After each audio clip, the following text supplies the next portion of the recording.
Okay, this is the final update for the day, I believe, on VOO. I bought a bunch more shares at the 533 area. I've just been buying this under 535. Just seems like gold to me. So as you can see here, 532.27, 532.57, 532.50, 532, 533, 533. You can see all my dip buys from today on January 10th. And then I bought some, my 8th, the 7th, the 6th, 3rd. I always tell you guys to watch my shorts because there is some valuable stuff like this. If you are watching this, this is a live. It's 8:45 a.m. I've been up since 7 a.m., 6:30 a.m. market open in California, and put 45K here. Basically, I bought another 15K. I bought about more than 20K. You can see from my previous video, I think I had about a $20,000 or $25,000 position, and now it's 45,000.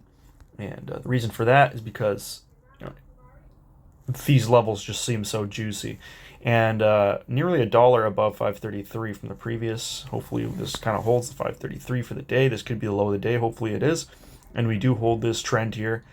And yep, because when you look at the 538.50, the 1.74, 1.75, we're at, it's just 1% lower than we are now. We're pretty much still in this range because as you can see, all-time highs, the upside is a 5% upside, or about 4% upside, sorry.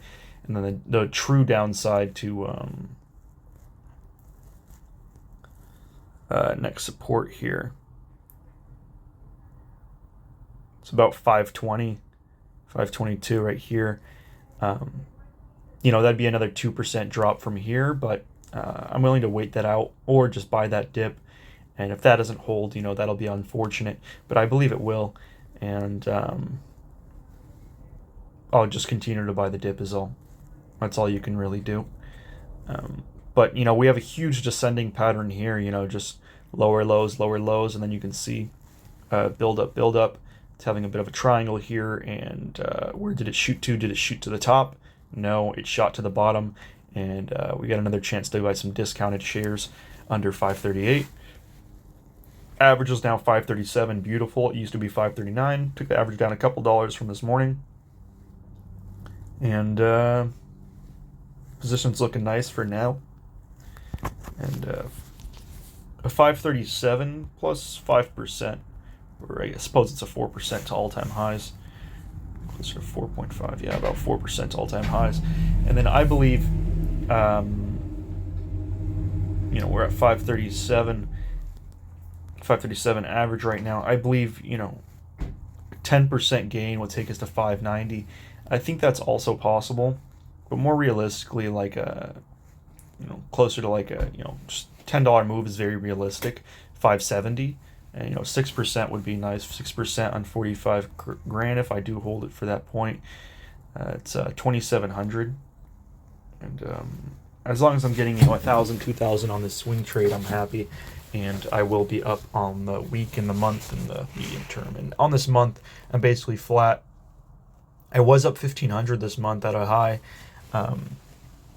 literally just like 4 days ago. But I'm buying the dip, so it's pulling back on some health. You can see my actual chart, and I think it's a healthy pullback. Again, you can see here, I got about 14K. And $1,000 margins, so 13,000 plus the 5.75% interest is 750, roughly 750. Divided by 365 times 30 days, so it's I'm paying about $60 a month to hold 14K worth of buying power, about $60 a month. And I expect this, or not expect, but I'm assuming this is just going to blow over and it's nothing too serious. So my mental on the psychology, within 2 months, if 2 months goes by and it takes 2 months to recover this dip, I'm perfectly fine with that, because 45,000, 2 months would be $120, and once we get that 1% is 450. So I think it's definitely worth it to hold this margin on this type of play, especially when the downside is, seriously to let's say 537 minus 3% more. 3% downside, I mean, it's bad, but it's not too bad. And on a 3% downside, let's say I get my average closer to 535, plus the 5%, same thing. 4%. It's like 1%, 2%. This is not what matters. What matters is the large moves. That's why being in the market makes more money than timing the market. Time in the market, because you want to be holding on for dear life when you get these large spikes here. And these large spikes typically happen at 5% dip buys. Let's see, 19% here down to 14 to 20. That's about 6% drop they registered here about 28, 22,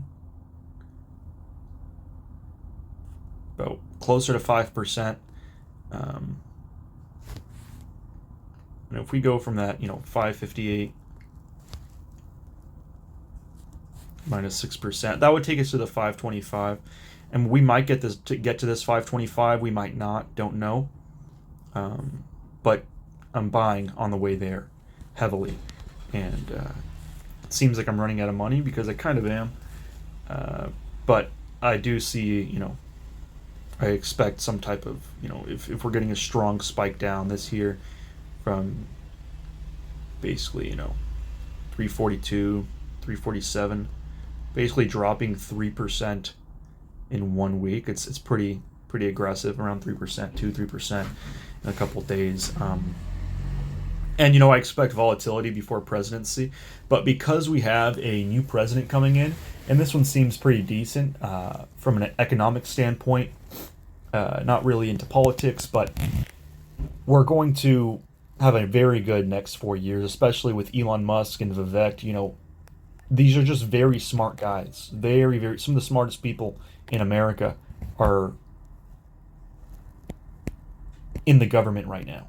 Elon Musk, Vivek, and Trump, especially Elon. He has the gigafactories. He has, the robots, AI, Neuralink.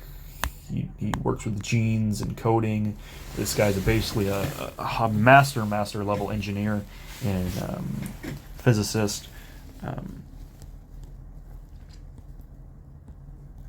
And that's the position here. So if you guys are following along, I'm not telling you to dip buy this. I'm not telling you this is the best dip buy. Could be a really good dip buy, I'm not going to lie. The 533.40, 533.40 plus 4%.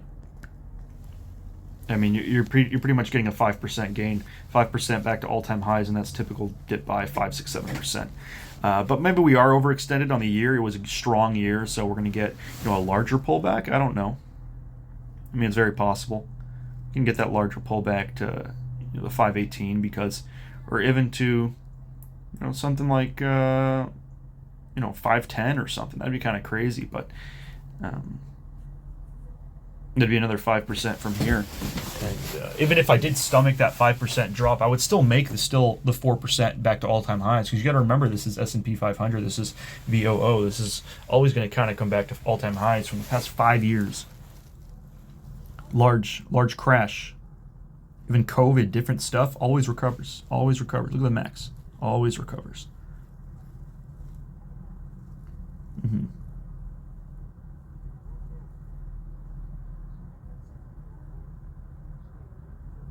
Saw a 20% move here.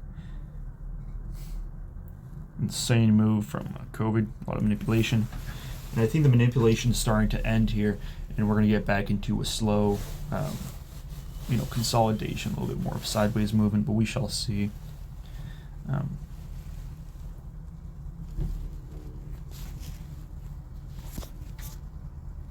Current price 533.70. So far, it's holding that. Sorry about that, charger.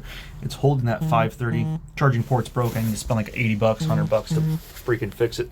It's okay. Yeah.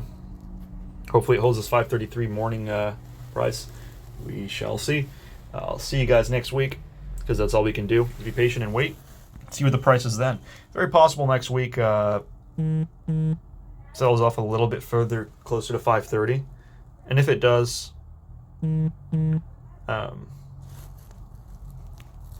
533, or we're at 534, let's say, minus 1%. Yeah, it goes, under 530, even 2%, 523. It's not a big deal, a couple percent. And I'll slowly be buying that, probably a lot. We'll be spending 30 grand in a day, 20 grand in a day, like I'm doing now. Probably put like $1,000 or $100 a day, $500 a day, something. But just gonna be dollar cost averaging until it bottoms out, and just be trimming on the top to the top, or I'll just be holding it and try to hold it all the way to the top and make that full 4-5%. But even then, could be a long-term hold. Maybe I'll just sell the margin and keep the rest. I don't know. But so far, probably just gonna trim at highs like I've been doing, and highs are about 552. But we can certainly blow past that. But it's a 3% upside from here back to 550, and that's juice. Or you could be holding Tesla and be like, oh yeah, it's a 15-20% gain all the way back to all-time highs from here. But I mean, it's possible Tesla comes back to all-time highs, but it's also Tesla. We don't really know. Tesla could be a great buy here, I'm not going to lie. And a lot of other things are a great buy, but I'm going to be safe and put my money on the largest back holder, which is an ETF, the S&P 500.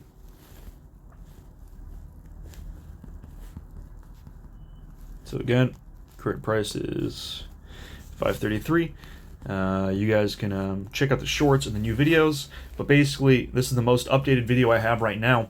Comment, like, and subscribe for more videos and content. But this is a live update. I just told you my live trades. I didn't sell anything. I just bought a crazy amount of shares relative to my account size, and that's basically it. All right, guys, see you next week.